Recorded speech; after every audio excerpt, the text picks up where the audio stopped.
ఈ ప్రపంచంలో ప్రతి వస్తువు స్క్వేర్ షేప్ లో ఉంటుంది. ఇల్లు, కాఫీ కప్పులు, చివరికి మనుషుల తలలు కూడా స్క్వేర్ షేప్ లోనే ఉంటాయి. అంతా డల్ గా రంగులు లేకుండా ఉంటాయి. హఠాత్తుగా ఒక గుండ్రని కారులో ఒక అందమైన గుండ్రని తల ఉన్న అమ్మాయి ఆ ఊర్లోకి వస్తుంది. ఆమె ఎక్కడికి వెళితే అక్కడి వస్తువులు బంగారం రంగులోకి మారిపోతాయి. ఈ కొత్త పొరుగు అమ్మాయిని చూసి స్క్వేర్ మామ్ కి చాలా కోపం వస్తుంది. ఆమె చాలా గర్వంగా అతిగా ప్రదర్శిస్తుందని అనుకొని ఆమెను పట్టించుకోకుండా పేపర్ చదవడం నటిస్తుంది. గుండ్రని అమ్మాయి నవ్వుతూ నమస్తే చెప్పినా ఆ తల్లి పలకకుండా వెళ్ళిపోతుంది. కానీ ఆ తల్లి కూతురు కొత్త పొరుగు అమ్మాయిని చూసి సంతోషిస్తుంది. ముందుకు వెళ్ళి ఆమె చేతిని పట్టుకోగానే ఆ స్క్వేర్ అమ్మాయి చెయ్యి ఒక్కసారిగా రంగులమయంగా మారిపోతుంది. వెంటనే భయపడ్డ తల్లి కూతుర్ని లాక్కెళ్ళిపోతుంది. గుండ్రని అమ్మాయి ఇల్లు ఎప్పుడు రంగులతో, పూలతో, వసంతకాలపు వాతావరణంతో కలకల్లాడుతూ ఉంటుంది. కానీ స్క్వేర్ మామ్ ఇల్లు డల్ గా ఉంటుంది. ఎన్నిసార్లు ఆ గుండ్రని అమ్మాయి నవ్వుతూ నమస్కారం చేసినా స్క్వేర్ మామ్ పట్టించుకోదు.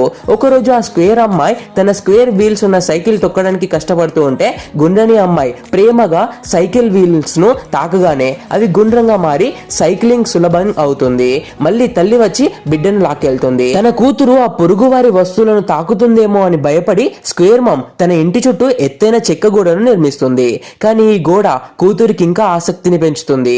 ఒకరోజు తల్లి ఎంత లాగినా అరిచినా వినకుండా ఆ అమ్మాయి గోడ ఎక్కుతుంది. గుండ్రని అమ్మాయి ఆమెను తన చేతిలోకి తీసుకోగానే ఆ స్క్వేర్ అమ్మాయి పూర్తిగా రంగులమయంగా మారి ఆమె తల కూడా గుండ్రంగా మారుతుంది. ఆ అమ్మాయి నవ్వుతూ తల్లిని కౌగిలించుకోగానే తల్లి కూడా రంగులమయంగా మారుతుంది. అప్పుడే వారికి ఈ ప్రపంచం ఎంత అందంగా ఉందో అర్థమవుతుంది.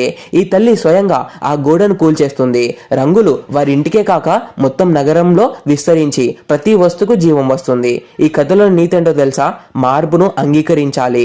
కొత్త ఆలోచనలు లేదా వ్యక్తులను చూసి భయపడడం, ద్వేషించడం లేదా పాత పద్ధతులను పట్టుకోవడం వల్ల మన జీవితంలో ఆనందాన్ని, అందాన్ని కోల్పోతాం. మార్పును స్వీకరిస్తేనే మన జీవితం రంగులమయంగా మారుతుంది.